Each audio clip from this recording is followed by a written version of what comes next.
Assalamualaikum warahmatullahi wabarakatuh. Sebelumnya perkenalkan, nama saya April Lena Yuandiko, NIM 51. Di sini saya akan menjelaskan materi mengenai pragmatik. Untuk pembahasan pertama, saya akan membahas mengenai hakikat multidisipliner dalam pragmatik, tindak tutur dan implikatur, relevansi diksi, praanggapan, dan teori makna. Hakikat multidisipliner dalam pragmatik. Pragmatik dan lingkungannya. Georgia Green dalam bukunya menyatakan, pragmatik linguistik berada di persimpangan antara sejumlah bidang di dalam dan di luar ilmu pengetahuan kognitif. Bukan hanya ilmu linguistik, psikologi kognitif, antropologi kultural dan filsafat, tapi juga sosiologi, dinamika interpersonal, dan konvensi sosial, dan retorika memberikan kontribusi terhadap bidang kajian ini. Dikal menegaskan bahwa pragmatik tentu berkaitan dengan psikologi.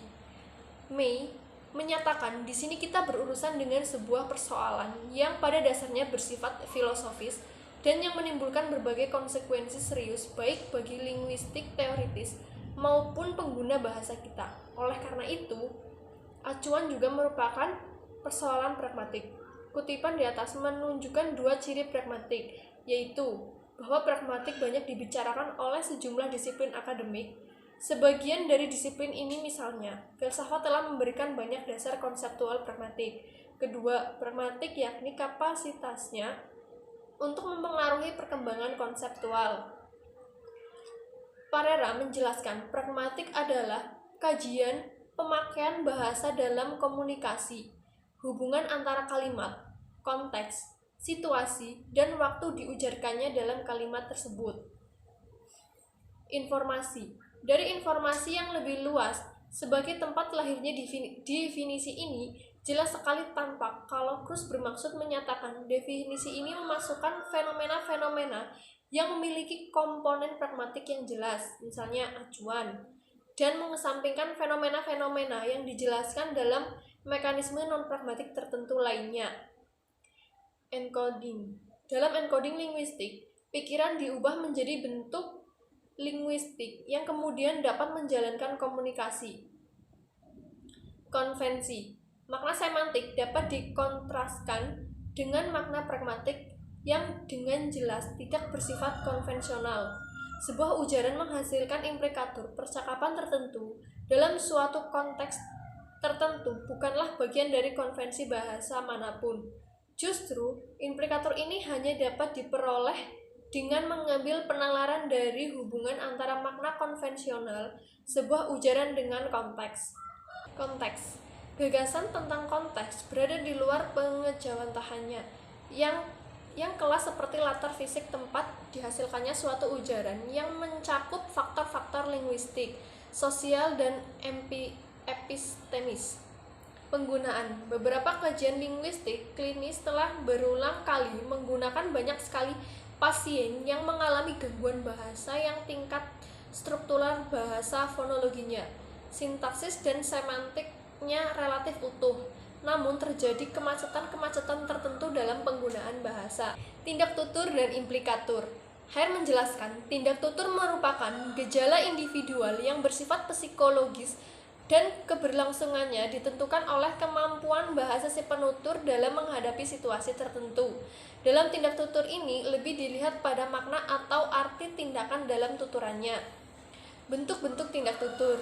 Tindak tutur lokusi. Tindak tutur lokusi adalah tindak tutur yang berfungsi untuk menyatakan atau menginformasikan sesuatu, yaitu mengucapkan sesuatu dengan makna kata dan makna kalimat sesuai dengan makna kata itu sendiri kepada lawan tutur. Ada tindak tutur ilokusi. Tindak tutur ilokusi adalah tindak tutur yang berfungsi untuk mengatakan atau menginformasikan sesuatu yang dipergunakan untuk melakukan sesuatu. Yang ketiga ada tindak tutur perlokusi. Tindak tutur yang diucapkan penutur sering memiliki efek atau gaya pengaruh.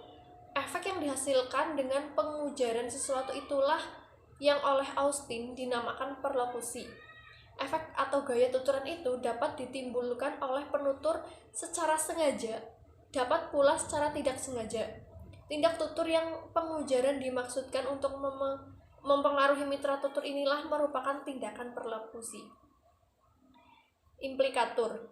Octavianus menjelaskan bahwa implikatur adalah implikasi lain yang dapat dituturkan dari suatu ujaran. Dengan kata lain, implikatur adalah informasi implisit yang dapat ditentukan berdasarkan suatu tuturan. Bentuk-bentuk implikatur. Implikatur konvensional, yaitu implikatur yang diperoleh langsung dari makna kata dan bukan dari prinsip percakapan. Kedua, implikatur non-konvensional. Implikatur non-konvensional atau implikatur percakapan adalah implikatur pragmatis yang tersirat di dalam suatu percakapan. Yang ketiga ada peranggapan. Peranggapan berupa andaian penutur bahwa mitra tutur dapat mengenal pasti orang atau benda yang diperkatakan. Sebuah tuturan dapat memperanggapan tuturan yang lain. Sebuah tuturan dikatakan memperanggapan tuturan yang lain jika ketidakbenaran tuturan kedua atau yang diperanggapan mengakibatkan tuturan yang pertama atau yang memperanggapan tidak dapat dikatakan benar atau salah. Selanjutnya ada relevansi, diksi, dan peranggapan. Teori relevansi adalah sebuah teori dalam kajian pragmatik yang mengharuskan adanya kesesuaian antara pernyataan dan jawaban dalam sebuah komunikasi. Diksi didefinisikan sebagai ungkapan yang terkait dalam konteksnya. Bentuk-bentuk diksi, ada diksi persona. Diksi persona yang menjadi kriteria adalah peran partisipan, yaitu peran sebagai penutur. Diksi petunjuk. Dalam bahasa Indonesia kita menyebutkan demonstratif, kata ganti petunjuk. Kata ini digunakan untuk menunjuk sesuatu yang dekat dengan penutur dan digunakan untuk menunjuk sesuatu yang jauh dari penutur. Sesuatu itu bukan hanya benda atau barang, melainkan juga keadaan, peristiwa, bahkan waktu. Diksi tempat. Diksi tempat adalah pemberian bentuk kepada lokasi ruang atau tempat dipandang dari lokasi pemeran dalam peristiwa tutur. Diksi waktu. Diksi waktu adalah pengungkapan kepada titik atau jarak waktu dipandang dari saat suatu ujaran terjadi atau pada saat seorang penutur berujar. Diksi wacana. Diksi wacana mengacu kepada bagian-bagian tertentu dalam wacana yang telah diperankan sebelumnya dan atau sedang dikembangkan atau yang akan terjadi. Diksi sosial. Diksi sosial berhubungan dengan aspek-aspek kalimat yang mencerminkan kenyataan-kenyataan tertentu tentang situasi sosial ketika tindak tutur terjadi. Dalam bahasa yang mengenal tingkatan-tingkatan bahasa seperti bahasa Jawa, perbedaan itu diwujudkan dalam bentuk-bentuk yang berbeda. Peranggapan. Peranggapan berupa andaian penutur bahwa mitra tutur dapat mengenal pasti orang atau benda yang diperkatakan. Sebuah tuturan dapat memperanggapan tuturan yang lain. Sebuah tuturan dikatakan memperanggapan tuturan yang lain jika ketidakbenaran tuturan kedua atau yang diperanggapan mengakibatkan tuturan yang pertama atau yang memperanggapan tidak dapat dikatakan benar atau salah. Selanjutnya, teori makna. Makna merupakan sebuah gagasan yang kompleks. Kompleksitasnya tercermin dalam sejumlah disiplin akademik yang bermuatan pada kajian tentang gagasan ini. Demikianlah Kruse menyebut filsafat, psikologi, neurologi, semiotik, dan linguistik sebagai disiplin-disiplin yang memperlihatkan perhatian kalangan akademik pada makna. Makna referensial. Makna referensial adalah lebih dari konsepsi yang abstrak bagi para psikolog dan ahli bahasa yang mengkaji pemerolehan bahasa pada anak-anak. Makna referensial juga dapat menerangkan kesalahan-kesalahan semantik awal yang dibuat oleh anak-anak.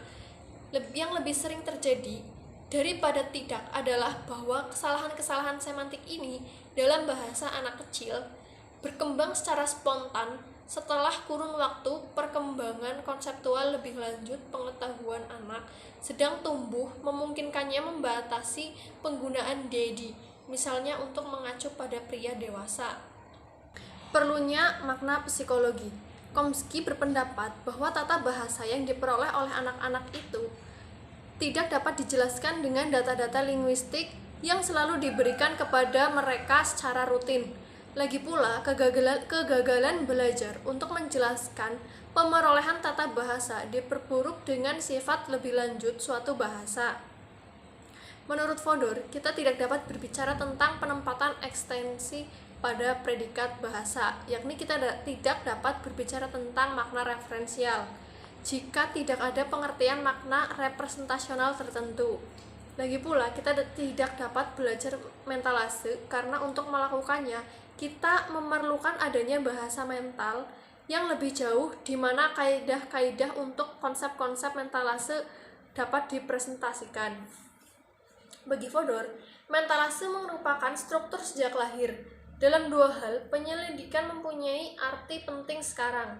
Pertama, ini merupakan pemberian contoh pendekatan psikolinguistik untuk mengkaji makna. Kedua, mentalase dan pandangan tentang pikiran yang diisyaratkan pada tingkat yang signifikan telah mempengaruhi perkembangan teori-teori dalam sejumlah disiplin. Sekian presentasi dari saya. Terima kasih. Wassalamualaikum warahmatullahi wabarakatuh.